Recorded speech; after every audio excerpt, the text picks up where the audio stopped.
ഈ പതുങ്ങിയിരിക്കുന്ന പുലികളെ നിങ്ങളൊന്ന് ഓർമ്മിച്ചു വെക്കണം. കേരളത്തിലെ 20 ലോക്സഭാ മണ്ഡലങ്ങളിൽ ഈ 3 സ്ഥാനാർത്ഥികൾ വിപ്ലവം തീർക്കാൻ സാധ്യതയുണ്ട്. സ്ഥാനാർത്ഥിത്വം കൊണ്ട് തന്നെ ഏറെ ശ്രദ്ധ നേടിയ ഈ 3 സ്ഥാനാർത്ഥികളെ നിങ്ങളൊന്ന് അടിവരയിട്ട് വെക്കണം. അതിൽ ഒന്നാമത് പറയുന്നത് തിരുവനന്തപുരത്ത് CPIക്ക് വേണ്ടി മത്സരിക്കുന്ന LDF സ്ഥാനാർത്ഥി പന്ന്യൻ രവീന്ദ്രനാണ്. എന്തുകൊണ്ടാണ് അദ്ദേഹത്തെ പറയുന്നത്? തിരുവനന്തപുരത്തെ ചരിത്രം പരിശോധിക്കുമ്പോൾ 2005 ഉപതെരഞ്ഞെടുപ്പിൽ മാത്രമാണ് പന്ന്യൻ രവീന്ദ്രൻ തിരുവനന്തപുരത്ത് വേണ്ടി മത്സരിച്ചത്. 2005 അദ്ദേഹം വിജയിക്കുകയും ചെയ്തു.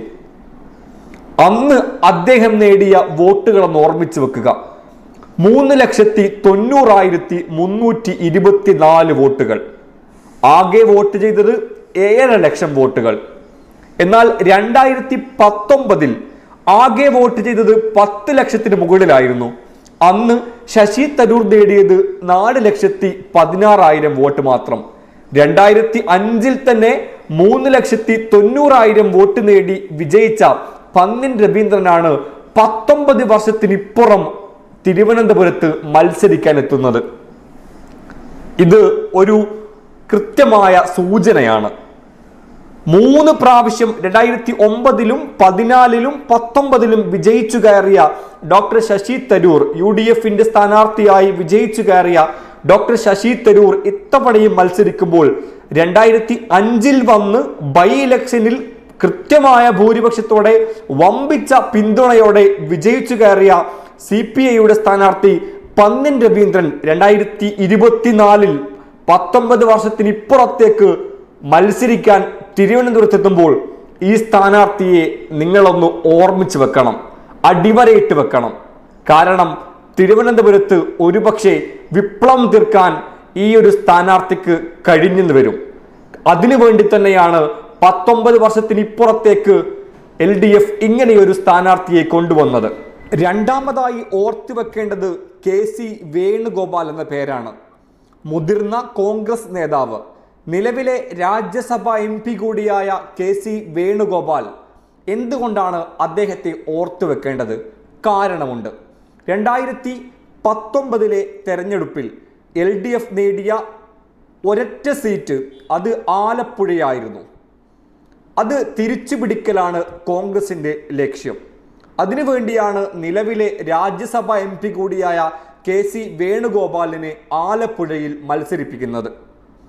ചരിത്രം പരിശോധിക്കുമ്പോൾ 1996, 2001, 2006 എന്നീ സമയങ്ങളിലെ നിയമസഭാ തെരഞ്ഞെടുപ്പുകളിൽ വിജയിച്ചു കയറിയ വ്യക്തിയാണ് KC വേണുഗോപാൽ.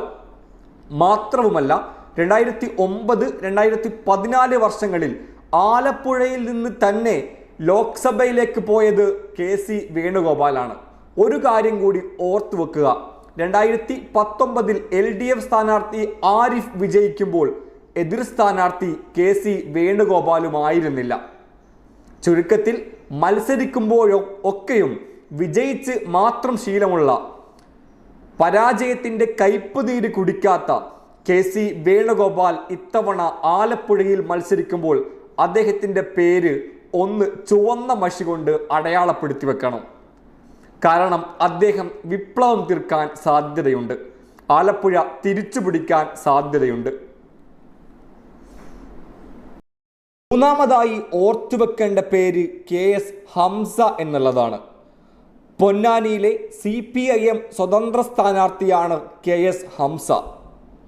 പൊന്നാനിയിൽ UDFന് വേണ്ടി കരുത്തനായ ഇന്ത്യൻ യൂണിയൻ മുസ്ലിം ലീഗിന്റെ സ്ഥാനാർത്ഥി ഡോക്ടർ അബ്ദുസമദ് സമദാനിക്കെതിരെയാണ് KS ഹംസ മത്സരിക്കുന്നത് എന്നതുകൂടി ശ്രദ്ധേയമാണ്. ഇന്നുവരെ UDFനൊപ്പം മാത്രം നിന്ന് ശീലമുള്ള പൊന്നാനിയിൽ അട്ടിമറി വരെ പ്രവചിച്ച പല സർവേകളും കാണുന്നുണ്ട്. KS ഹംസ ആരാണ്? KS ഹംസ മുസ്ലിം ലീഗിന്റെ മുൻ പ്രവർത്തകനാണ്. മുസ്ലിം ലീഗ് പുറത്താക്കിയ ഒരു മുസ്ലിം ലീഗിന്റെ പ്രവർത്തകനാണ് KS ഹംസ. മുൻ സംസ്ഥാന സെക്രട്ടറിയാണ് KS ഹംസ. അതുകൊണ്ട് തന്നെ പൊന്നാനിയിൽ നല്ല ഒരു മത്സരത്തിന് സാധ്യതയുണ്ട്. 2014 ലോക്സഭാ തെരഞ്ഞെടുപ്പിൽ LDFിൻ്റെ സ്വതന്ത്ര സ്ഥാനാർത്ഥിയായിരുന്ന വി അബ്ദുറഹ്മാൻ, അദ്ദേഹം ശക്തമായ മത്സരം കാഴ്ചവെക്കുകയും വെറും 25,000 വോട്ടിന് അടിയറവ് പറയുകയും ചെയ്തിരുന്നു. ആ തിരഞ്ഞെടുപ്പ് പോലുള്ള ഒരു തിരഞ്ഞെടുപ്പ് ഇത്തവണയും സാധിക്കുമെന്നാണ് പലരും പ്രവചിച്ചു കൊണ്ടിരിക്കുന്നത്.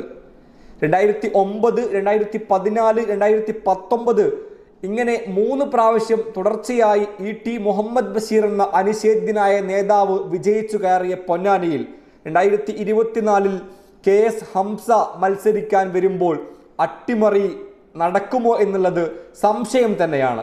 ഏതായാലും 2014 പോലുള്ള ഒരു തീപ്പാറും പോരാട്ടം കാഴ്ചവെക്കാൻ KS ഹംസക്ക് സാധിക്കുമെന്നുള്ളത് കൊണ്ട് അദ്ദേഹത്തിൻ്റെ പേരും ഒന്ന് നിങ്ങൾ ഓർത്തു വെക്കേണ്ടതുണ്ട്.